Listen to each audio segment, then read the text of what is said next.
금 투자를 이야기할 때 가장 먼저 짚고 넘어가야 할 본질은 금이 다른 어떤 금융상품과도 구조적으로 다르다는 점이다.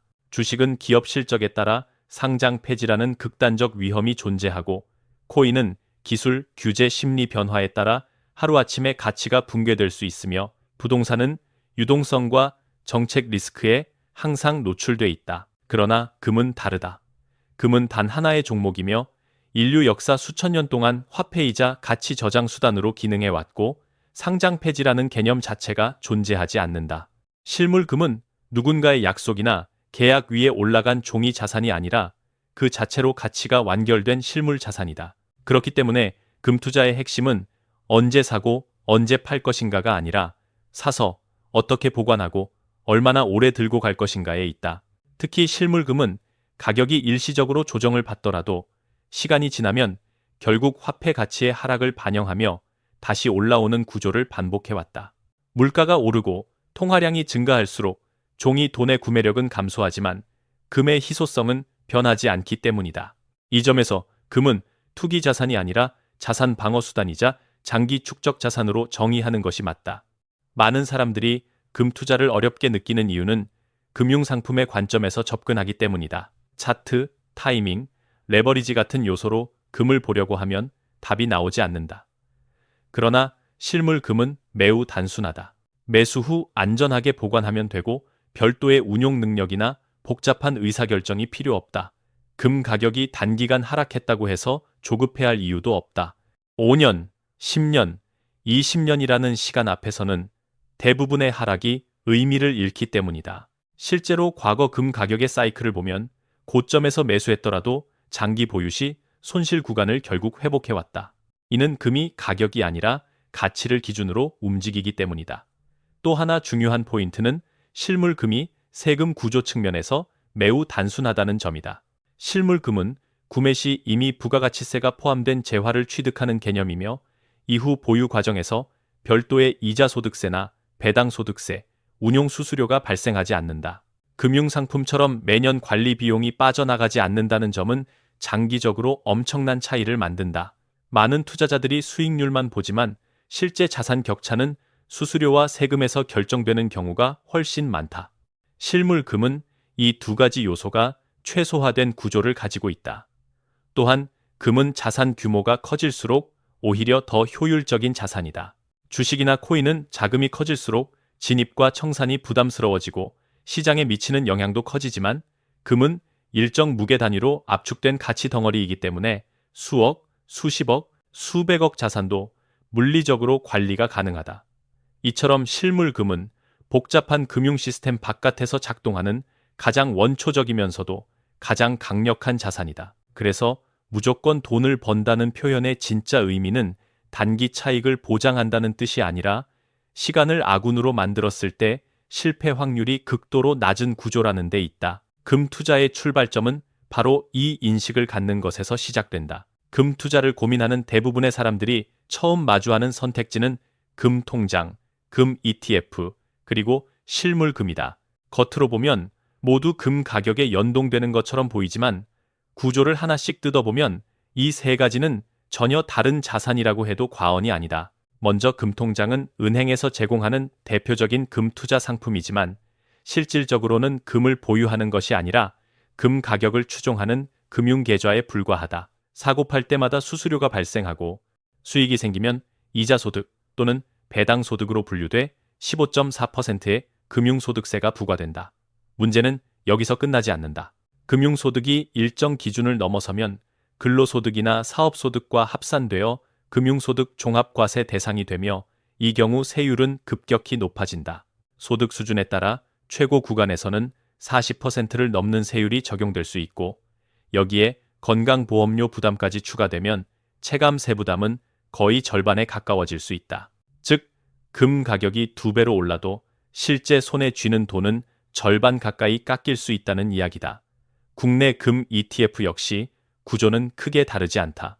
ETF는 주식처럼 거래가 편리하다는 장점이 있지만 금융상품이라는 본질은 변하지 않는다. 매매 차익에 대한 과세 구조가 적용되고 운용 수수료와 각종 비용이 장기적으로 누적된다. 해외 금 ETF의 경우에는 양도소득세가 별도로 적용되며 환율 변동까지 고려해야 한다.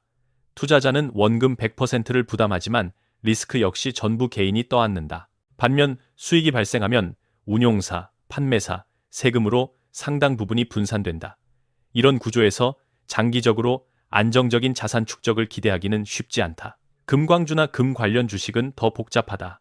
이들은 금 가격뿐만 아니라 기업 실적, 경영 리스크, 정치적 변수, 주식시장 전체의 흐름에 영향을 받는다.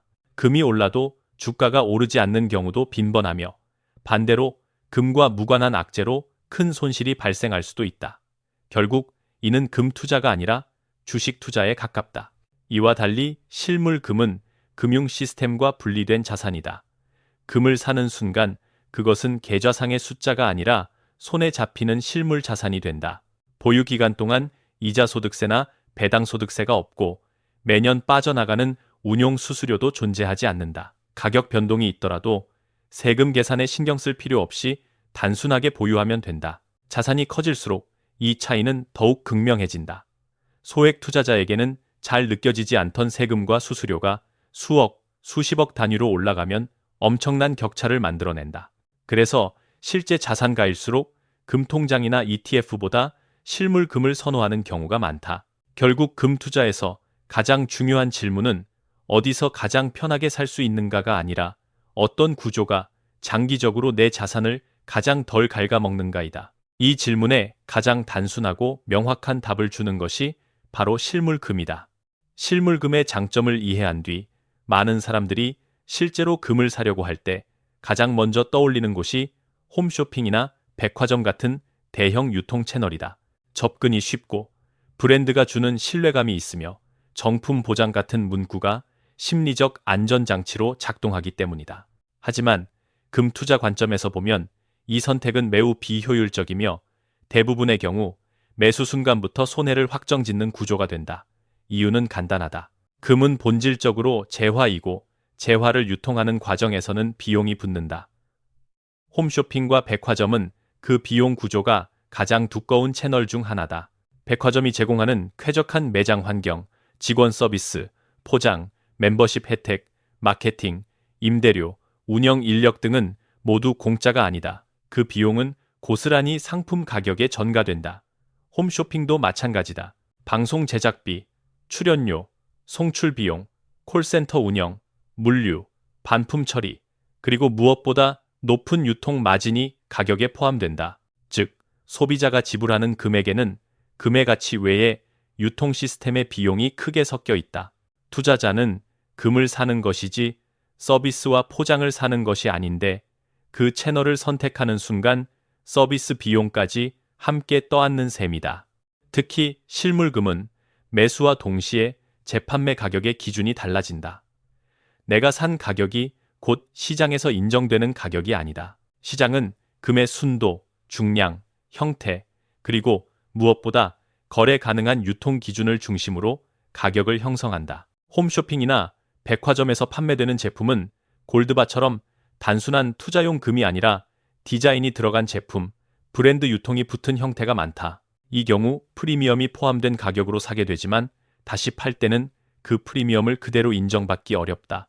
결과적으로 사고 나서 곧바로 팔면 손실이 크게 발생한다. 사람들은 흔히 금은 오르면 언젠가 회복된다고 생각하지만 문제는 회복해야 할 출발선 자체가 너무 높다는 점이다. 같은 금 1돈을 샀더라도 어떤 채널에서 샀느냐에 따라 내가 실제로 부담한 비용이 달라진다.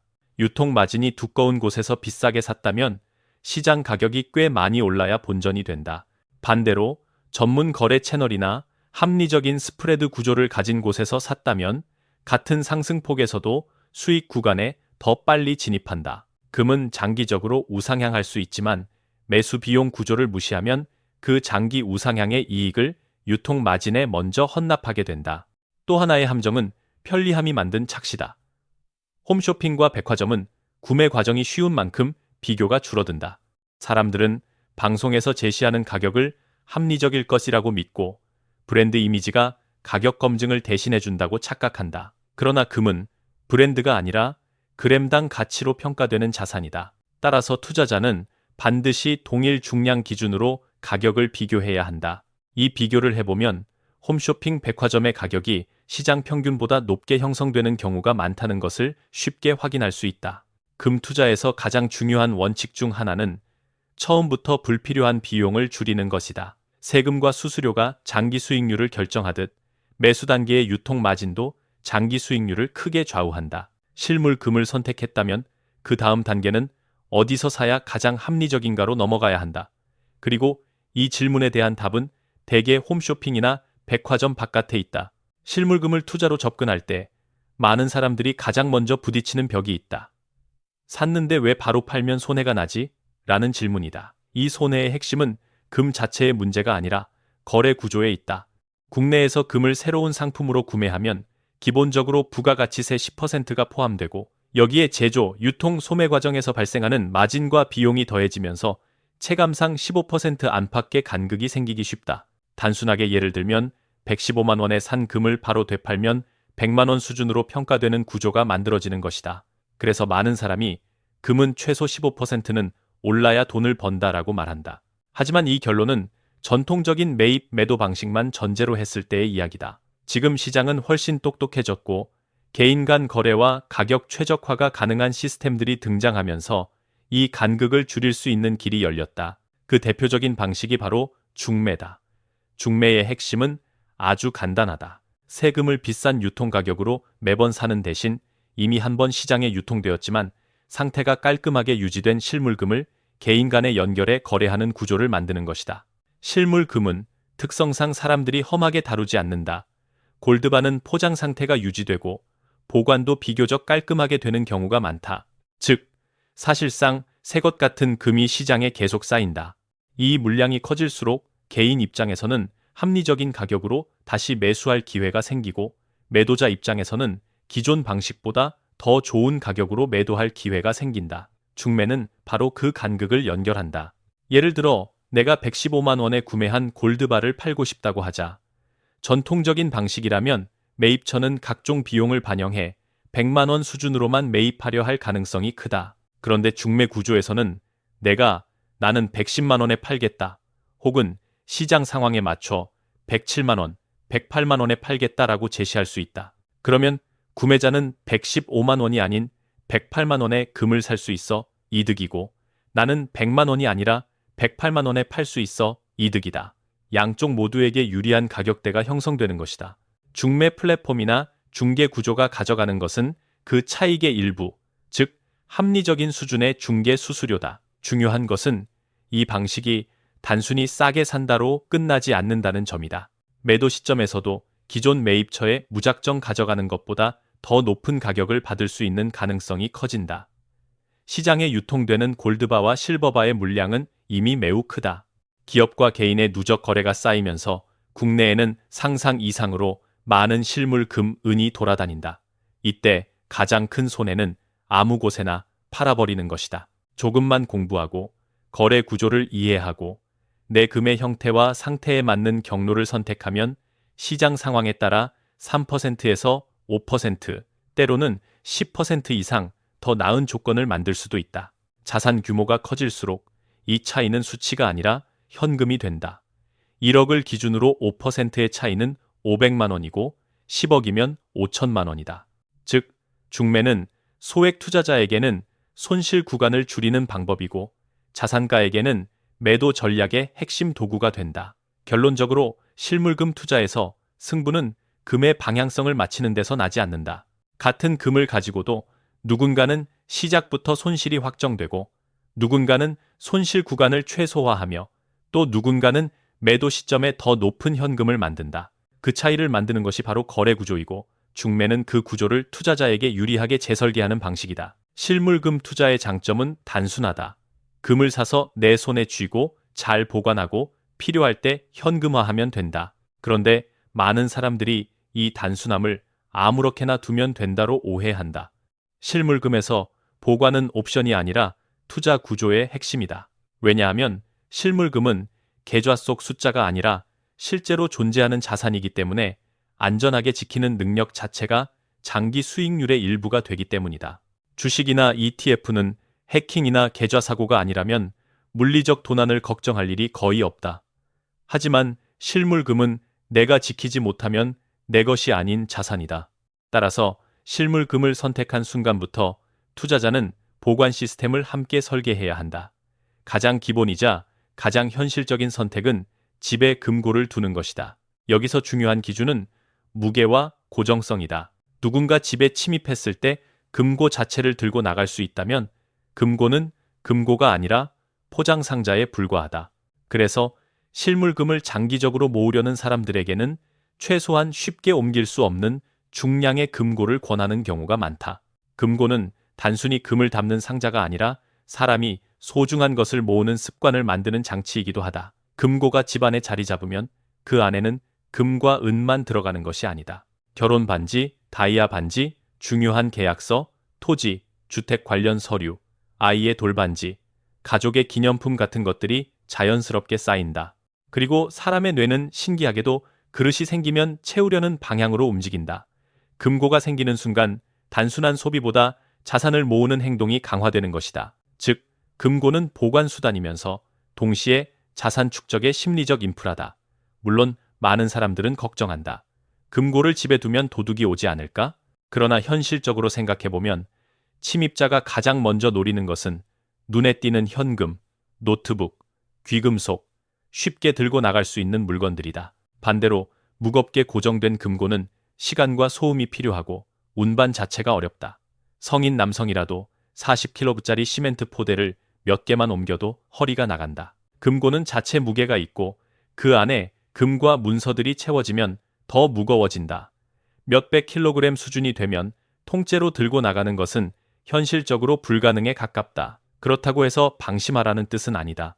보관 전략은 단일 장치가 아니라 층층이 쌓는 구조가 되어야 한다. 예를 들어 현관과 거실에 기본적인 보안 장치를 두고 CCTV를 설치하며 필요하면 보안 업체와 연동하는 방식도 고려할 수 있다.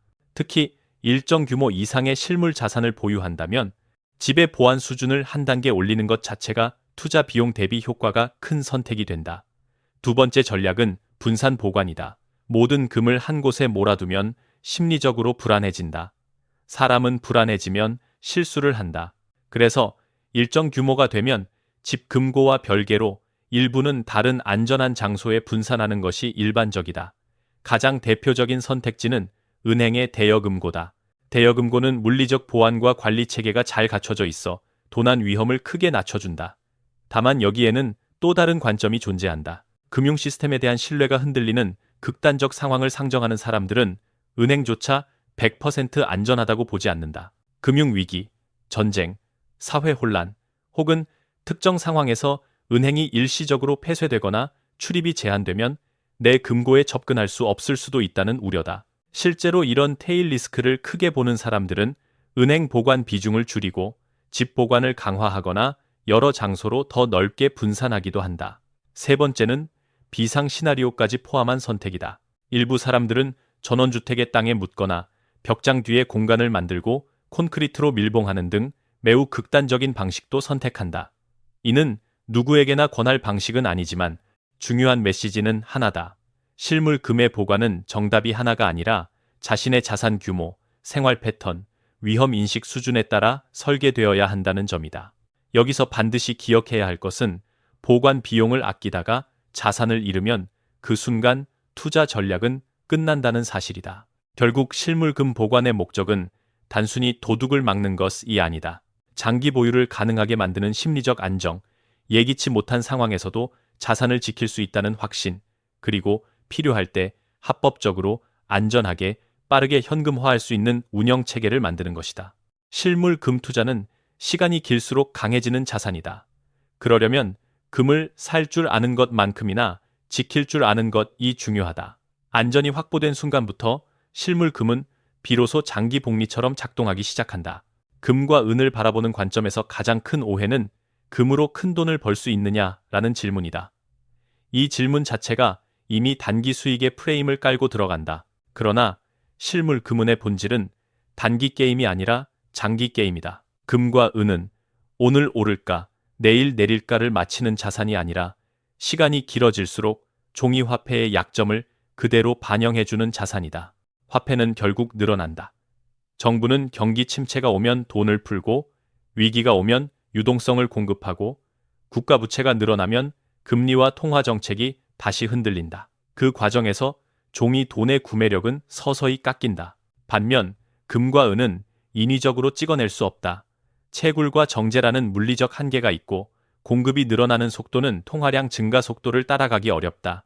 그래서 장기적으로 보면 금, 은은 가격이 오르는 것이 아니라 화폐 가치가 하락한 만큼 재평가되는 것에 가깝다. 이 구조를 이해하면 금, 은 투자에서 가장 중요한 것은 타이밍이 아니라 시간을 확보하는 것이라는 결론에 도달한다. 많은 젊은 투자자들이 주식이나 코인으로 몰리는 이유는 단순하다. 돈이 적고 시간이 조급하기 때문이다. 100만 원을 1억으로 만들었다. 수익률 0%를 찍었다 같은 이야기는 강력한 유혹이 된다.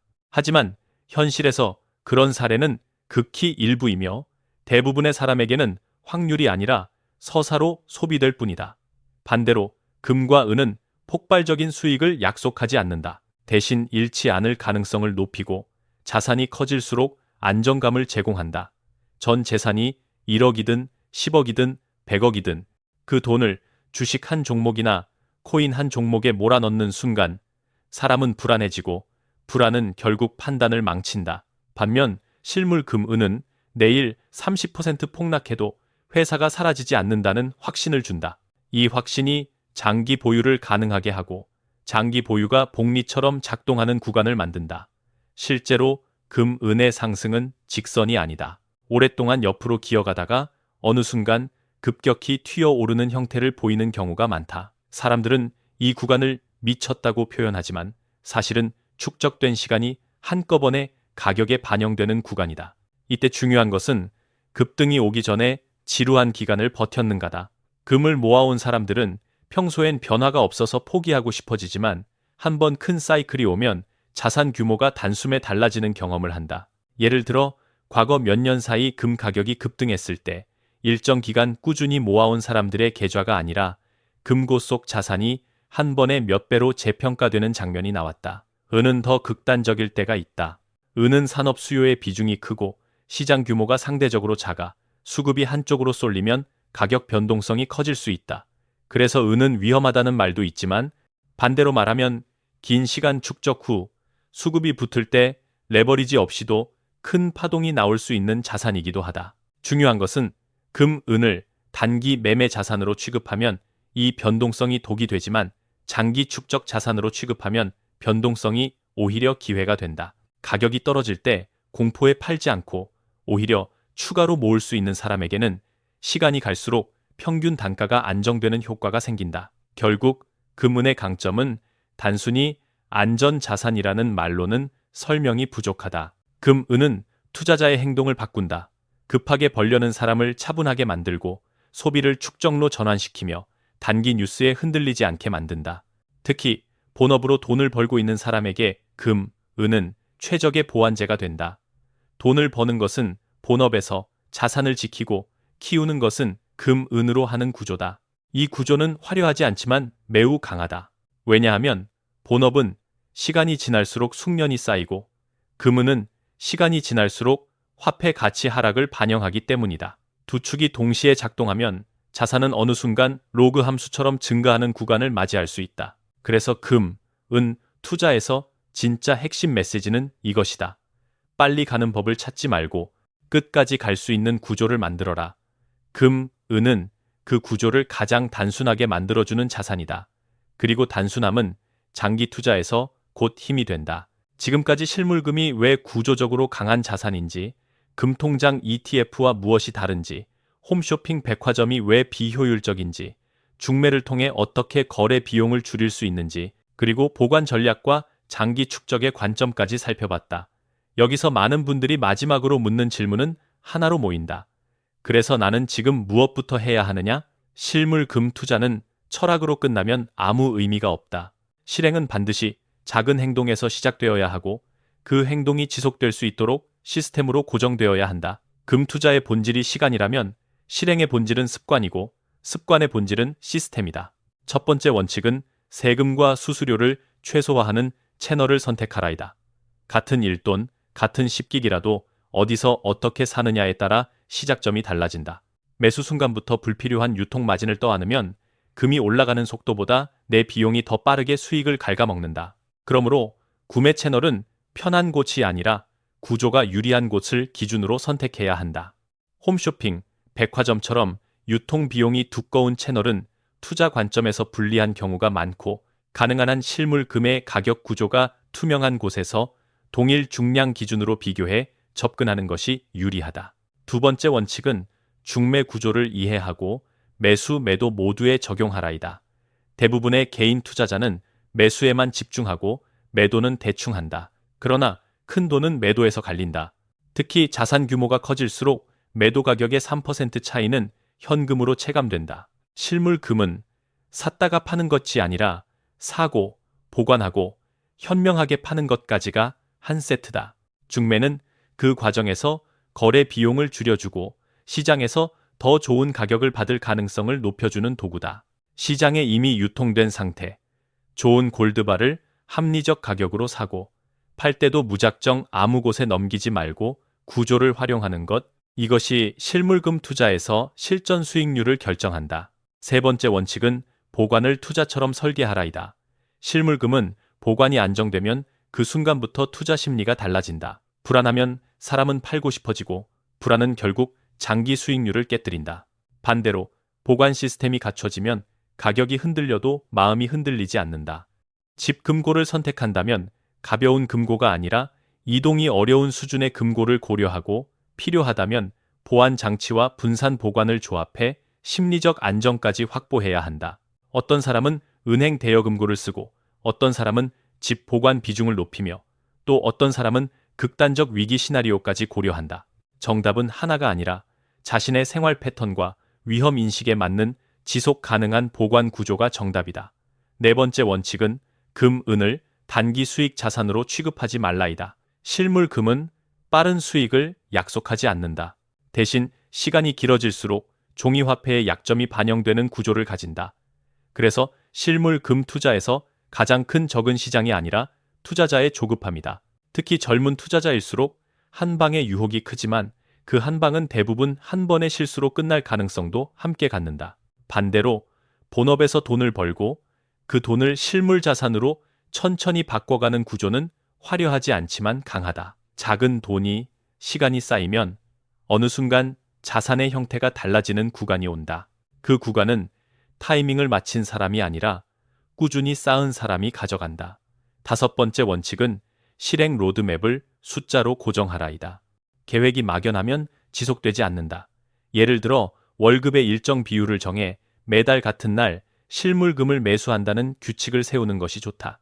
5%든 10%든 중요한 것은 비율이 아니라 반복이다. 금 가격이 올랐다고 멈추고 내렸다고 공포에 파는 순간 시스템은 무너진다. 금 투자는 뉴스가 아니라 규칙으로 하는 것이다. 매수는 분할, 보관은 안전, 매도는 구조 활용. 이 세 가지가 반복될 때 실물금은 단순한 금속이 아니라 자산 시스템이 된다. 마지막으로 실물금 투자는 결국 선택의 문제다. 빠르게 벌고 빠르게 잃는 길을 갈 것인가? 더디게 가지만 끝까지 남는 길을 갈 것인가?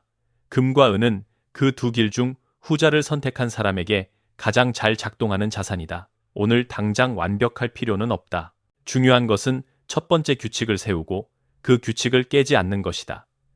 실물 금 투자는 한 번의 판단이 아니라 반복되는 선택의 누적이다. 그리고 그 누적이 어느 날 당신의 자산 규모를 체감할 수 있는 숫자로 바꿔놓을 것이다.